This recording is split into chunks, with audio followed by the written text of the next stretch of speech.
You like how I had a ringer in the front row there? Yeah. Thank you, honey. Hi, everybody. I'm Lauren Schiller, as Marissa said. Welcome to INFORUM at the Commonwealth Club. I'm so honored to be here with all of you and with Betty to celebrate Women's History Month and International Women's Day, which is today, March 8th. So a few words about Betty before we jump into our conversation. As Marissa mentioned, Betty's the oldest serving career park ranger in the country. Yes. But I want applause after I get through the name of the park that she works at, which is the Rosie the Riveter World War II Homefront National Historical Park in Richmond, California. Yeah. Good. Thank you. Did I get that right? Yeah. Where Betty gives talks 3 days a week. So being a park ranger is maybe her fifth, sixth, seventh career. She's done quite a bit, including being a clerk in the Segregated Boilermakers Union during World War II. She's been an activist, a singer-songwriter, and a field representative for California State Assemblywomen Dion Araner and Lonnie Hancock. Betty's got an honorary degree from Mills College and the California College of the Arts, and even introduced President Barack Obama at the National Tree Lighting Ceremony a couple of years ago. Yes.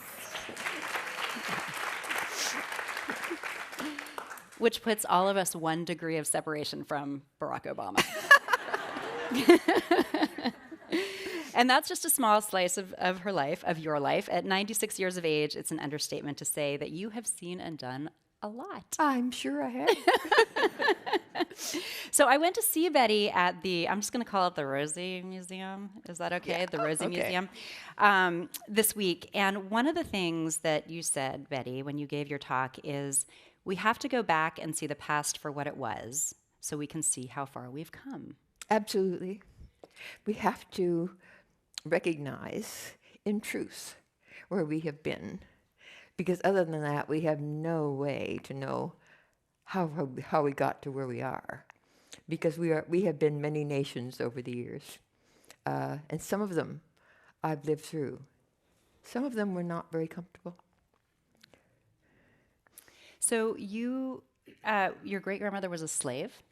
Yes, my great-grandmother, Leontine Breaux Allen, born into slavery in 1846 in St. James Parish, Louisiana, and was enslaved until her 19th birthday, which time she married George Allen, who was a corporal in the Louisiana State Colored Troops, fighting on the side of the North in the Civil War.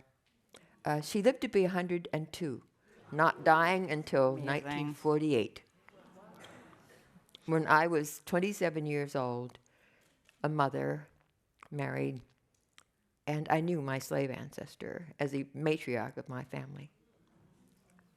So what did she ever tell you what life was really She like? didn't so much tell me, because she only spoke a patois French, which was a language that was reserved for the adults in my family. They used it to gossip in. They never taught you? They never taught you anything? Yeah. No. Oh. They would drift in and out of French and in English when I was a child, but that left soon after. The stories that I have of my great-grandmother mostly come to me through my mother's younger sister, who knew and loved my great-grandmother very much. And so that the stories that I have come through my grandfather, her eldest son, and my mother's youngest sister. So I read in one of your blog posts, so Betty's a blogger, you all can follow her, that you were doing an interview with someone who didn't want you to say anything too, difficult or challenging about slavery. They wanted you to just keep it nice and tidy. Yes. Is that and your response was, what? Is that possible? Yeah, my response was, how do you clean that up? I mean, Non-controversial. That was what they asked you for. yeah. Yeah. It was a family show coming out of the Universal Studios in Southern California, where I was invited to participate. And it seemed to me that there was a Disneyfication of history that I was being asked to participate in. I couldn't do that. And it's true that they wanted to mention my great-grandmother, but they didn't want to mention slavery. That makes no sense. How do you do that? Yeah. So what, I mean, is there anything that has just stuck with you about what was passed on about your great-grandmother's time? I mean, She was amazing. Yeah. She was the midwife, the intern to the doctor who came through about every 3 months on horseback into St. James Parish. My great-grandmother was the one who delivered the village babies and took care of people. Her job was to go out on horseback and drop a white towel over the gatepost every place he was to be needed when he came through. And after he would come through, he would confer with her on the aftercare of the patients. So she was sort of the caretaker for her village. And that struck with me. That's a story that came down in my family from my grandfather and from my mother's younger sister. And it sort of set the patterns for me when I was very young. I thought that was an incredible thing for her to be. yeah. So what do you mean it set the patterns for you? Because when I was in Washington, the first award that I received was from the National Women's Political Caucus, National Women's History Project. And I knew that I was going to get this award at a hotel ceremony that evening. Went down to Anacostia, to the museum there in the African part of Washington, D.C. And there was an exhibit of midwives of the Civil War period. Wonderful pictures, and I found myself bursting into tears at the sight because she only had that role in my fantasies. I had never seen her in that role. But that evening, during the ceremonies, I found myself able to receive an award that I felt unworthy of, because you never feel worthy of those kinds of awards.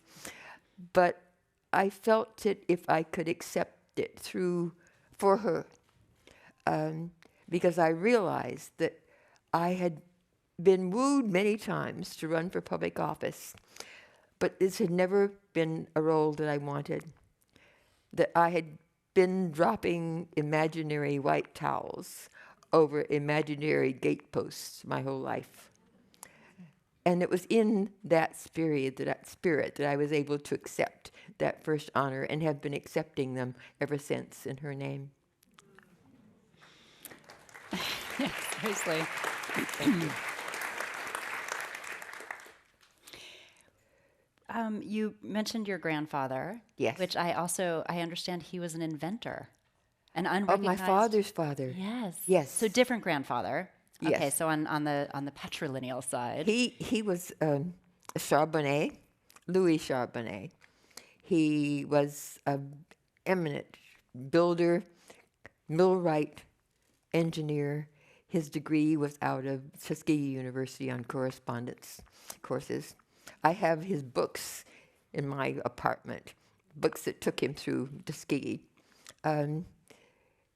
He left edifices all through New Orleans. There's a high school, Corpus Christi Church, which he built, the first convent for the first order, convent for the first order of nuns, black nuns in this country, the Holy Family Sisters. He built their convent. I have all those, but he couldn't get patents because he was a Creole, African American. He couldn't get patents on anything that he built. He had to work under the licenses of a white contractor, always. So all of his buildings are under the names of others. That has been something that has been a cross that I've had to bear for my whole lifetime. But I don't believe that he ever resented it. It was the world as he lived in it. It was the nation that he was born into. He accepted it. I'm not so easily accepting. That part of the tradition I didn't carry with me. Yeah. Was he able to see at any point in his life his name on one of his buildings or his inventions? No. No, but I have maybe 24 old photographs, vintage photographs of his projects that have come down to me. There's a rice mill. There's a ballpark, the Crescent City Ballpark, that was designed and built by my great-grandfather. That under there was an entrance on one street, and from that entrance, it was a dance hall under the bleachers. This was at a time when ball players, there were black leagues, and the only people who played in those parks were African Americans. But I often wondered whether Branch Rickey did us very, very much good. We should have kept those because that ballpark I still take out and look at every now and then. Yeah. Well, I have this notion that you have collected his drawings and photographs and things like that, and you're now passing them on to the. I'll be going back to Washington D.C. in April, and I'm going to donate them to the African American Museum. Yeah, that's wonderful. So he will finally get the recognition that he deserves. That's wonderful. And he'll finally have the recognition he needs, deserves. Yeah. Well, with all of this in your, the background of your life as you were growing up, and you were born in 1921? Yes. So as a little girl, what did you dream you wanted to be when you grew up? I think I've lived my entire life in a constant state of surprise. I'm not a planner, nor am I a list maker. A dreamer? A dreamer maybe, but I don't remember. I guess before I was 20, my life was framed by the country that I was living in. At that time, I could not aspire to even college. I graduated from high school with 2 opportunities for employment open to me. I could have worked in agriculture, or I could have been a domestic servant. My elder sister, Marjorie, spent the first 5 years of her marriage as half of a domestic team. Her young husband was a chauffeur, and Marjorie was a housekeeper for a family in Piedmont. And because lived in on the premises with Thursdays off, which was traditional, they could save every penny they earned toward the down payment on their first home. And this was the traditional pathway into the middle class for African Americans. This is the country that I grew up in.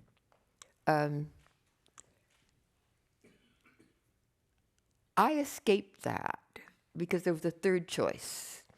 I married Mel Reed, whose family came out across the country from Griffin, Georgia, at the first sound of cannon fire, the Civil War.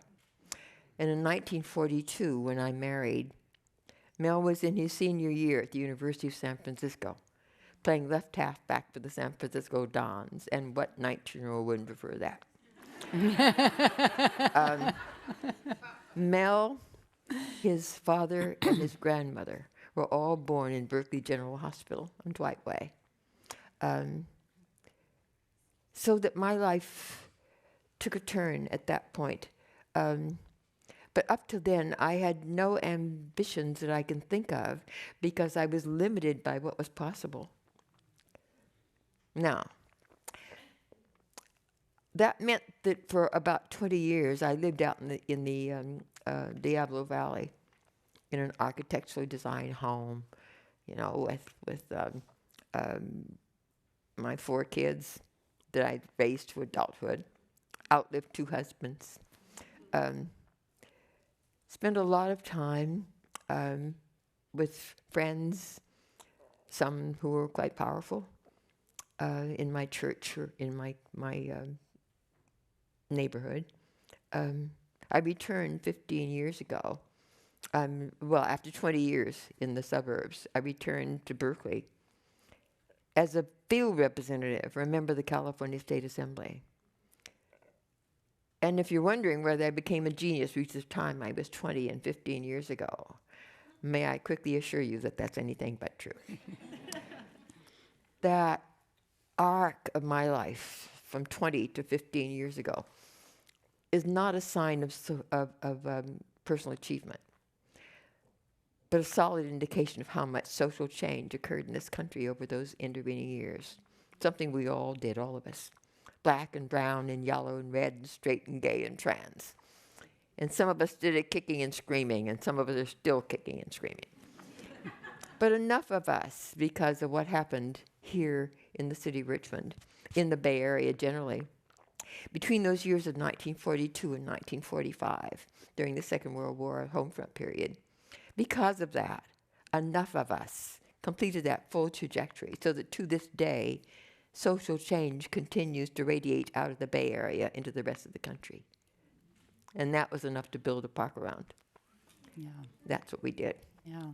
So did you build your home in the Diablo Valley after the war or before the war? No, 1953. Yes, well after. It was Okay. after the war, well after the war. And went through about 5 years of death threats because those people had built the suburbs with their GI Bill to get away from people like me. The year that we moved into our house, I had a third grader who was the only young African-American child in his school. And that year, the PTA fundraiser was a minstrel show. And all of his teachers and the administrators were in blackface. Because that's who we were in 1953. That's who we were.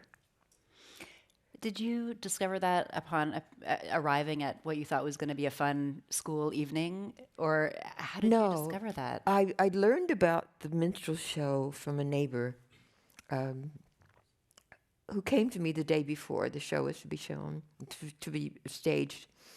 And she told me about it. And I knew that that was wrong. But it was something that I'd never run into before. I had no idea of why it was wrong. But I got into my car and I went down to the school. I was led into the principal's office, sat there, and he was not in, but he came in 5 minutes later. His costume was hanging on the doorway. Big, blousy polka dots, red and white, black pants.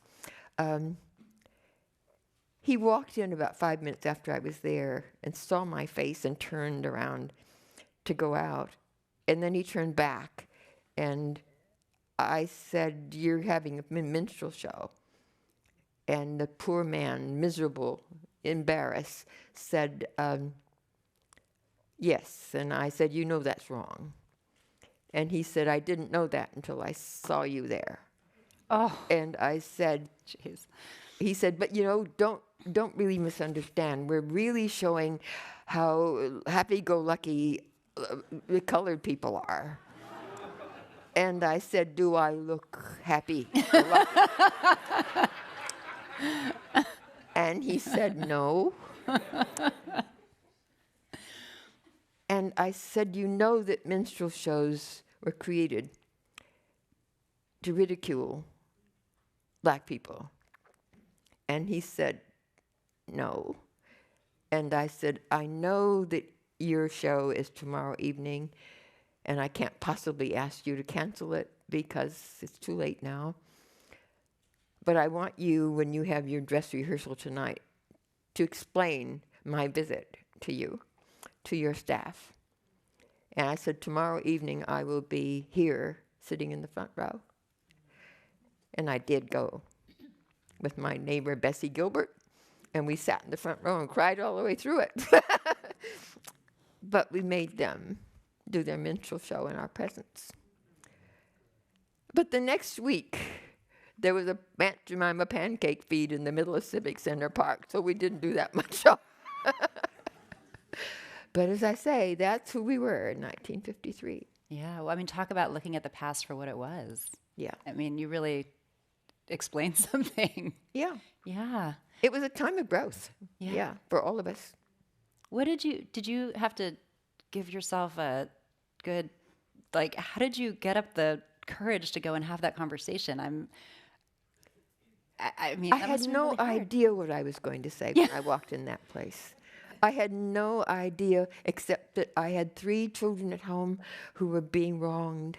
That's all I knew. Yeah. That's all I knew. And I think that I've always been led by intuition. I figure I'll know when I get there, and I did. I don't know that we did any good, but I do know now that we were that we all had to bear the pain of our growth, all of us. But we did that here in the Bay Area. We withstood the pain of each other's growth. Yeah. Yeah. Well, even in building your home as the second Black family in the neighborhood, Yeah.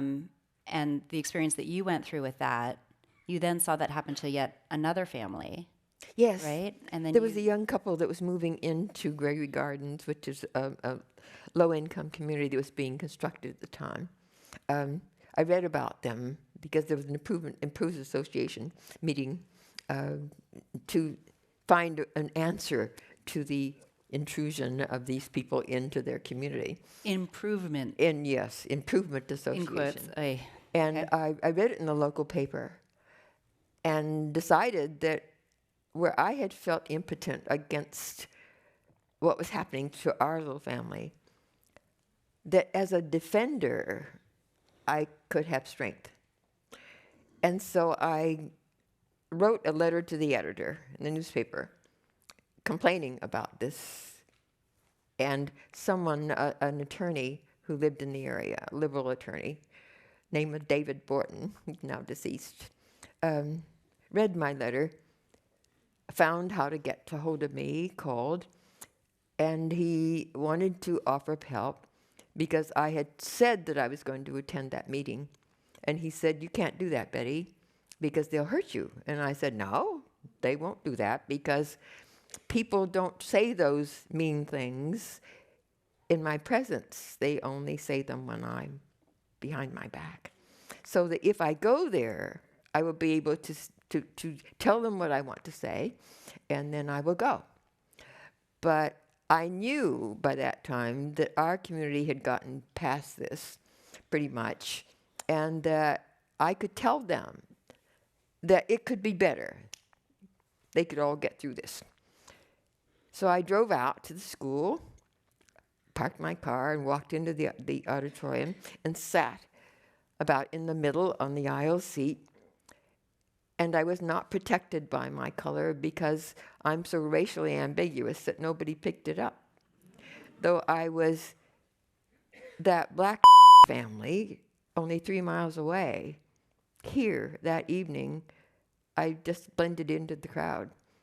And they went on with their meeting saying all those awful things that I had never heard them say. And at one point, a woman stood up and said, "If we can't get them out, the undesirables, if we can't get them out any other way, we can use the health department on the basis of the filthy diseases they bring in." And at which point, I couldn't any longer stand it because I didn't want to be eavesdropping. So I got up and I walked to the front of the auditorium and I talked for about 10 minutes and then ran out because I panicked. Got into my car and David Borton was there. I heard, it had been daylight when I parked my car, and it was dark when I came out of the meeting, and I heard footsteps behind me. I thought I was being chased, but apparently there was a reporter who came and tapped me on the shoulder just before while I was struggling with my key in the car, in the lock. And he said, he identified himself as being a reporter, said, "I need to know your name and give me your telephone number. I will call you because I need to get back in to see what happens now." And then David Borton introduced himself. He was one of those that was running out of the building, and he comforted me, and that was beginning of my being able to take on. That improvement association never met again. That You're was here. fine. I'm not sure. I wasn't sure that I was ever successful. Over time, I think that I was, because that same community that was so disturbed by our being there, sent me 20 years later to represent them as a McGovern delegate to Miami Beach. That's how fast social change was occurring. That's an incredible story. Yeah. Well, we should probably talk about Rosie the Riveter. Yeah. She's become something of a feminist icon. Yes. But there's something missing from that narrative for you. She's not your icon. No, she's not, because where do we begin? 15 years ago, when I went back into the valley, we came back into the city from the valley, as a field representative, the park was created in my assembly district. It simply rose up. The Rosie Memorial, which had caught national attention, was less than a mile from my office in Richmond. I was in a satellite office, one-person office. And even though it was only a mile away, I had never seen fit to visit it because that was a white woman's story. The women in my family had been working outside their homes in slavery. Because back in 1942, it took $47.25 a week to support a family of 5, if you were white. But our fathers and our uncles were all members of the service workers generation, earning $25 to $35 a week. Pullman porters earned $18 a week plus tips. So it had always taken 2 wages to support black families. So that story, it wasn't that I was boycotting the Rosie story, it simply had nothing to say to me.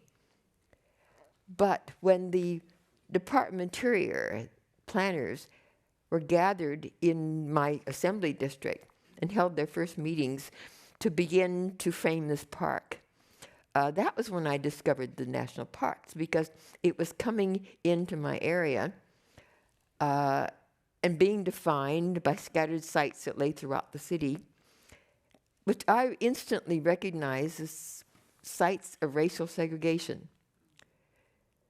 But it's also true that nobody in that room knew that but me, because what gets remembered is determined by who's in the room doing the remembering. There wasn't any grand conspiracy to leave my history out. There simply wasn't anybody in that room that had any reason to know that but me. And I became involved in the planning of the stories because the Child Development Center, the Maritime Child Development Center, did not service black families at all. Atchison Village was built by the Maritime Commission. It was part of the parks, but it was built to house temporarily Kaiser management. But there wouldn't have been any black managers at the time, so the question was moot. But Nystrom Village, which was to be restored to show how workers lived, was built by HUD. But you couldn't live in Nystrom Village unless you were white. But there wasn't anybody else in that room that knew that but me. And where the story of Rosie the Riveter is extremely important as a feminist story and as a feminist icon, there were many, many stories on the home front. There was a story of the internment of 120,000 Japanese and Japanese Americans, 70,000 of whom were American citizens. There was that great story of the explosion at Fort Chicago, in which there were 320 lives lost, 202 of them being black dock workers. The mutiny trials, because 50 of those men refused to go back and load those ships because nobody could explain what had happened. So this was the ammunition that they were loading At onto the Port ship had Chicago. exploded. Yes. And they didn't want to go back because they were scared. If you didn't live in the Bay Area, you had no idea that Port Chicago even happened. that those ships had even, two Kaiser ships. There were so many stories that the home front, there were 37,600 lives lost in industrial accidents in the home front alone, lives that were never memorialized. That story is so complex and has so many moving parts that being reminded of that became something that I was obsessed with, because the story was so important and had been so lost to history. And so that's when I became, on a 4-year contract, a consultant to the National Park Service, because you guys had forgotten all that good stuff. Yeah. Well, it's so much easier to look at her pretty face and her, her flexed arm and be like, yeah, unity, we got this. And I really think that story, because I'm so passionate about my story, that story gets crowded out, because there is an important white feminist story that we don't get to. And someday we're going to get a kick-ass white feminist that's going to tell that story just as I tell mine. Right. But she's not in the front of the room. No. So she's on a lunchbox. She's on posters. Yes. Rosie the Riveter is getting her day in the sun, that's for sure. Well, so would you have been a Rosie if you could have been? No. No. That was simply beyond my imagination. Since I worked in a Jim Crow segregated union hall that was nowhere near the shoreline, I never saw a ship under construction, nor did I ever see a ship being launched. All of that history completely escaped me. I wasn't even always sure who the enemy was during that period. So I would not have ever aspired to Rosie, because that was simply beyond my imagination. I've learned more about that history since I've been a ranger than I ever knew before. Mm. Well, even the job you did hold was not a typical job for a woman, right? I was a file clerk. No. And actually, being a file clerk in 1942 was a step up. My folks were really proud of me. I wasn't making beds in a hotel.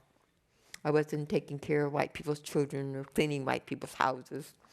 Wasn't emptying bedpans in some hospital or rest home. I was a clerk, which in 1942 would have been the equivalent of today's young woman of color being the first in her family to enter college, because that's who we were. Those would be the equivalents. How did you get that job? I backed into it. As I did with most of my life. I came onto the National Park Service at first as a consultant on a 4-year contract. And after 4 years, became a National Park Ranger at the age of 85. Which the congratulations go to the National Park Service, not to me. I can't imagine the conversations that were held in Washington about that. But I have now been a permanent park ranger for 11 years. Well, how did you get the job? Oh, yes. Okay, let's. Yes. How did you get the job as the file clerk? Because the unions were putting us together simply by the color of our skin. The executive secretary of the Jim Crow Union Hall was a friend of mine, Marlon Rawls, who was brought out here by his minister's uncle, who was chosen by the Boilermakers and put him in charge of the unions. He was a minister from Oakland because he was the right color. Mm. And then he felt that that was not fitting for a black minister, so he sent for his nephew, Marlon Rawls, in Chicago, who came out. And because we were social friends, those unions were made up of people of color, mostly because they were connected socially. Mm. Networking. Yeah. Yeah. What was the social scene like in Richmond at that time with, I don't know, because I was not living in Richmond. I'd grown up in Oakland. I came into Richmond simply to work and went home every night in a carpool, nowhere near the shoreline. So I wasn't a part of that at all. I had no idea. What was a typical day? Wake up, go to work, go home, go to sleep, or did Yeah, you we ever came to get work out? in a carpool, went home at night. Never had anything to do with Richmond until I came in as a ranger.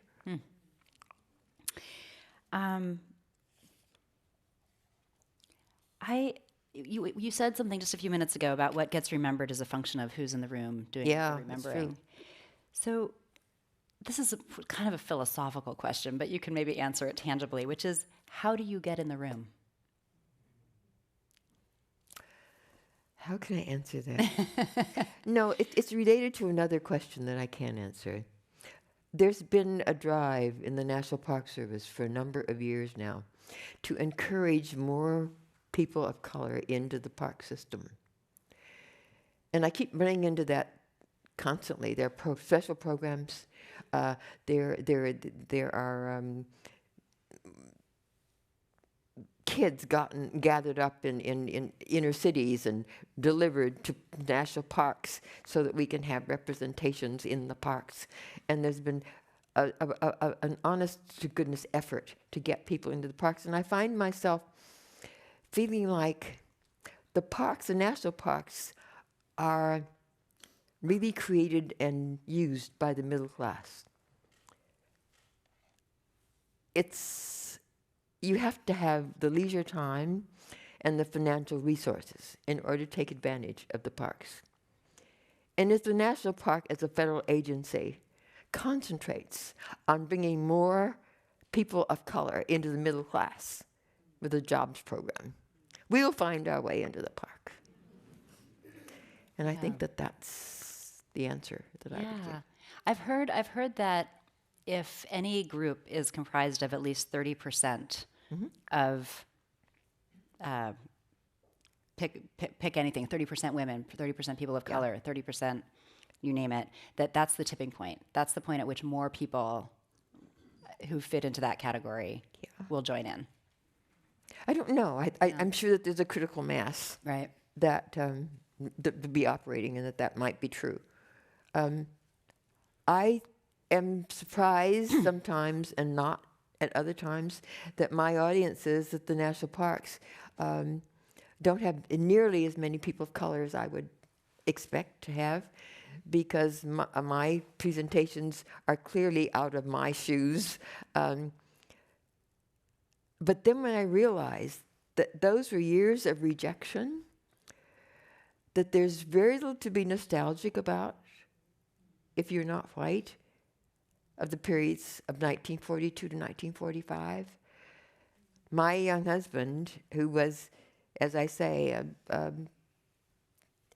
left halfback for the San Francisco Dons, went down immediately when the war was declared to enlist, fight for his country, and found himself in the Messman's Corps because the only thing a young black man could do was cook in the Navy. He lasted only 3 days and refused because he'd grown up as a Californian, not as an African American. He had never faced into that level of discrimination. He lasted 3 days. The commanding officer, who was on the committee that examined him, decided that he was clearly honest and that his intent was not to get out of serving, but wanting to define how he was going to serve. Decided to give him mustering out pay, an honorable discharge, told him just to forget that it ever happened, but that they could not put a man who was a natural leader of men onto a ship where men might be easily led because it might spell mutiny. So they sent him home, and he went to his grave believing that he'd failed his country when his country had failed him. That was kind of who we were. Yeah. And thank God we're not there anymore. Yeah. Do you feel like we've made enough progress? Oh, I don't think we'll ever make I think that it's a fallacy to believe that democracy will ever be fixed. It's a process. Mm-hmm. And it has to be regenerated by every single generation. It has to be recreated. We'll always be forming that more perfect union and promoting the general welfare. I don't know that we'll ever get there. I'm not sure that's the object. I think the 39% turnout 4 years ago in the election was predictive of the 400% turnout in the most recent election. We have a constitutionally protected right to be wrong, or a constitutionally protected right to be bigots if that's what we want to be. That's part of the freedoms. Mm-hmm. But we've also created this incredible system of national parks where it's now possible for us to visit almost any era in our history. The heroic places, the contemplative places, the scenic wonders, the shameful places, and the painful places, in order to own that history, own it, that we may process it, in order to begin to forgive ourselves, in order to move toward a more compassionate future. Because I don't believe that we have yet processed the Civil War as a nation. And though they weren't designed for that purpose, that's how I see the national parks at this point in my life. That's the national park that I'm involved in. Yeah, it's so easy to think of history as just this dry, boring thing we have to learn in school. But it's so not. It's an amazing, amazing trip. No. Yeah. Yeah.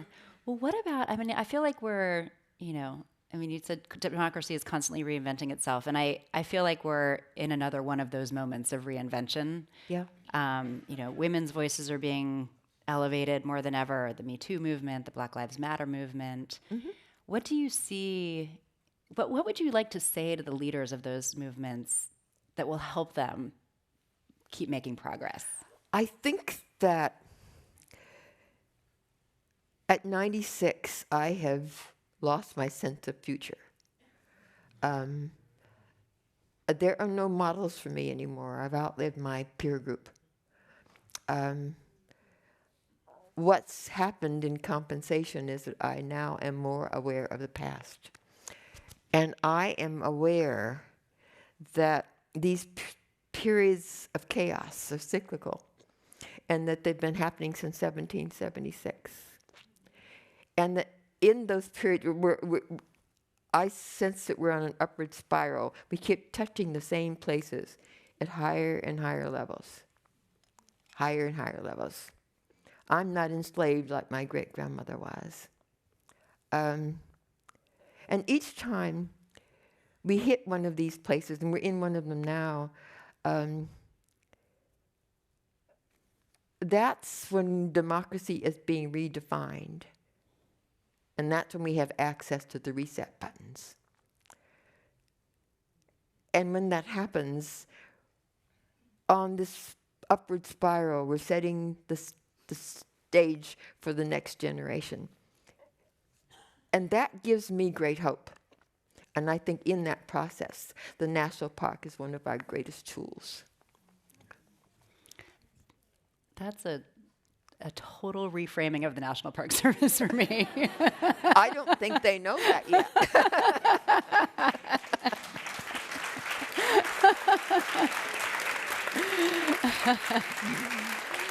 I don't think that Teddy Roosevelt would have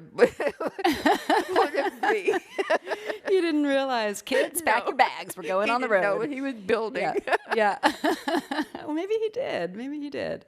So, Betty, you've seen a lot of change. You've also been an agent of change. The story that you told about the horrible minstrel show and the Diablo Valley homeowners, and what is there something that gives you the courage to stand up or motivates you? I know you said you go into the room and it's just your intuition. You don't know what you're going to say, but there must be some theme song or something that that sends you out with the mission to make a change.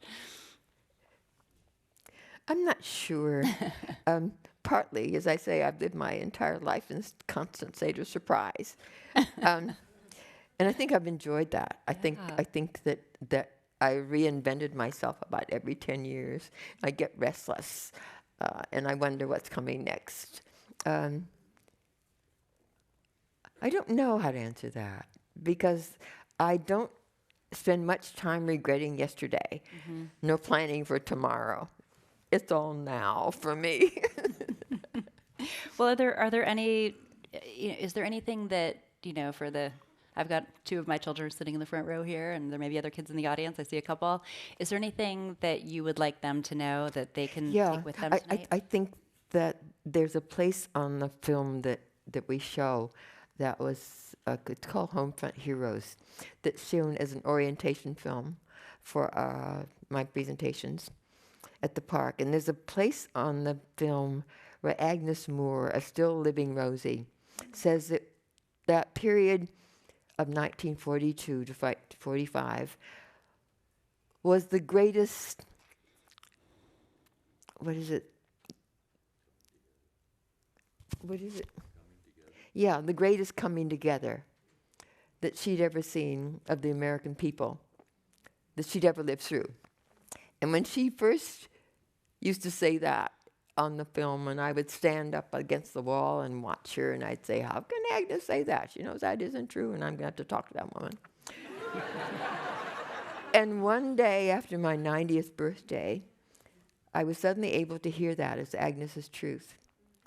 And I realized that we all create our own reality, and that there are many truths. They rise out of religious conviction, they rise out of education, they rise out of life experience.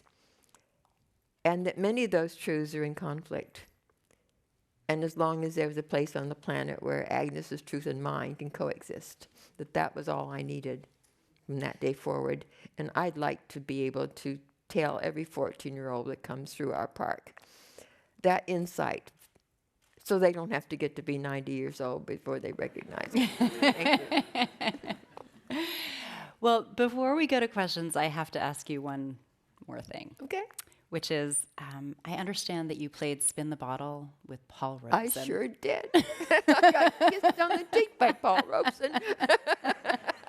Can you take us inside that moment? I was a teenager, and we were picketing the Paramount Theater in Oakland, A Song of the South of Walt Disney. And Paul Robeson was in town, I think, to do something at the Moore Shipyards. And we met him there at the Paramount Theater. And afterward, there was a lemonade party for us kids. And Paul Robeson, it was at Matt Crawford's house in Berkeley. We played Spin the Bottle, and I got kissed by Paul Robeson.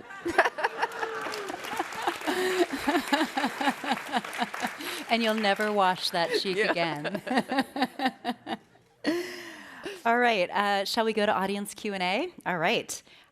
So I'm asked to remind you to keep your questions short and ending with question marks, as you were previously instructed, so we can get to as many people as possible. What is the first question? Hello, they just told me I can't ask about your books. So that took away my question, but I'm going to move on. So I've been to Rosie the Riveter, and I've had the pleasure of hearing you speak. How do you think the audiences respond to what you say? Because I think sometimes they don't really know what they're going to get, and then you kind of just, lay it out on the line. So what do you think that they think when they hear you speak? I don't really know. I can't speak for the audiences, but I do know that there is a readiness in the country right now for these conversations, that I have never been challenged. I know that some of the things that people that I say are maybe controversial, but not even within the system have I ever been challenged in any way. And another thing that happened was a few weeks ago, a woman sitting in the audience, when the questions first opened, raised her hand, the first person, and she said, "Tell me, why don't you speak like other black people?" And the same thing happened there that's happening here. There was an audible gasp in the audience. And I realized in that moment that I was within the circle and she was outside of it. And that the people in that audience were Bay Area people. And that she must have come from some other part of the country. That freed me to deal with her question without shaming her. And what I answered was that I grew up in California as a second-generation Californian, not as an African American. Taking her question seriously. I think that that's where we are. I think that we are ready for those questions. And I think we're ready for these conversations. And that the truths of those years are so much more powerful than the myths that we made up about it. And I think we're recognizing that. Does that answer your question? Yeah. Hello, new Facebook friend. How are you? We just became Facebook friends last week. We walk in the same circle with James Mills and Rue Mapp. Oh, good. Okay. My question is two parts. As the only one of the few African American female coaches in the rock climbing industry, all white, male dominated sport. Yeah. And just moving here from the South, in the Southeast, where I've spent 25 years in the industry, but saw my first African American parks ranger here in California after 25 years of up and down the East Coast, Southeast.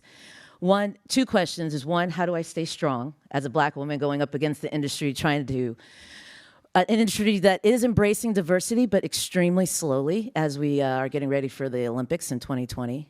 We have the #1 kid in America who is an African-American kid, and most of the country does not know that the #1 kid representing the sport is African-American. The second part of that question is, when it comes to national parks that are not in California, that don't have brown and black faces, how do we continue to be advocates and strength, not emotionally beat down as the only voice or the angry black voice, female voice, to stand up and say we need to diversify, and here's how we diversify, and how can we listen to the black folks and how to diversify the national parks versus the white folks and how to diversify the national parks? I think that those questions are already being dealt with in the National Park Service. There are seminars and there are workshops. The diversity is a very, very important feature of the National Park Service right now. And unlike your experience, I've traveled to Selma and Atlanta and Washington, D.C. and seen many, many African American rangers I didn't know even existed. There are many, many more. I would like to see African Americans on staff at Grand Canyon. I would like to see them where we're not limited to the inner city, and that's not happened as far as I can see. I think that we don't, but those doors are open, and we may not be aware of it yet. But I think that they are open. We have 3 more questions. Uh-huh. So I have to think of a question as I'm speaking. I really just wanted to let you know how much I admire you and for telling our stories, because they have gotten buried. And so I would suppose my question would be, what other stories or fantasies do you have to share with us? What did I not ask you? Yeah. I have no idea how to answer that, and thank you very, very much. Can I be her proxy for? Is there one more question up there? Yeah, go but ahead. you can go ahead and hit that one if you Well, I'd like to be the proxy, which is, is there something that you'd still like to see happen in your life that you've been waiting for? You know, I as I say, I don't know what to expect. I don't have a sense of future. I have pretty much lived out my dreams every single day. I'm feeling productive at this point in my life, more so than I think I'm using everything that I've ever learned right now. Right now, all of the women that I ever was are here in me. they are triggered by a song or a story or something I run into as I'm going through the laundry. And being that complex woman at this point in my life is so exciting in itself that I don't know that I would wish for anything more than what's going on right this minute. Thank you. Yeah, thank you.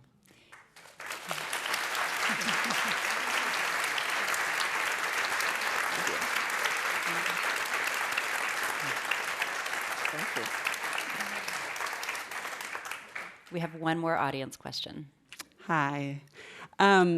So in listening to you talk, I can't help but think about, as you are a woman of color, as a park ranger, if you had any thoughts about environmental justice and social justice and racial justice and women's rights and kind of how those are finally in the past decade or so really coming together. And I don't know if you're involved in anything outside of what you do every day, but just any thoughts about that? No, I have had the opportunity in the last month or so of attending Makers Conference in Southern California, where women from all over the country and the world, the leaders were there. This last weekend, I was in Bend, Oregon, with the muse of the world, where there were, again, I felt like I wanted to run out and make a Faustian bargain for another 10 years. There is so much that's happening in the women's world right this minute. It is so exciting. I would love to be able to say that I'm going to be here in order to take advantage of it. But the Tarana Burke, the woman who created the Me Too movement, Gloria Steinem, Sheryl Stromberg, what's her name? Yeah. Sheryl Sandberg. These women are cutting new paths. I don't know where we're going, but it's going to be influenced by what's happening in the feminine world right now. It's being felt powerfully, and I would love to be able to know where that's going to go. And as a woman of color, I think that we're finding our places in leadership for the very first time in history. The political structure in the South is being guided by black women. This is an amazing time to be alive, to be a woman of color. Yeah. Thank you. Yeah. Thank you. Thank you.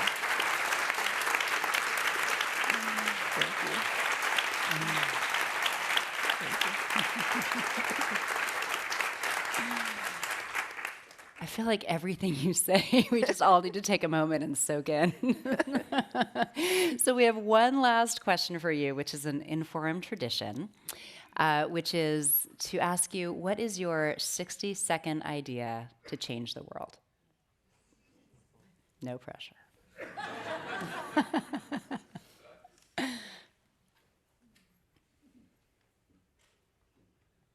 I don't have a slightest idea what that is.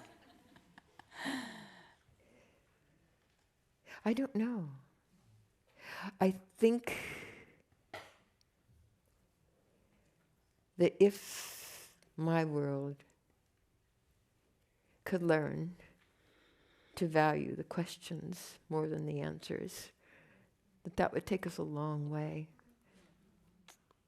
Because it's the questions as they mature that lead us to the next questions, which dictates progress. And I'd like to see that happen, that we become too satisfied with answers that are really ephemeral. They never last long and shouldn't. Thank you. Yeah. Thank you, Betty.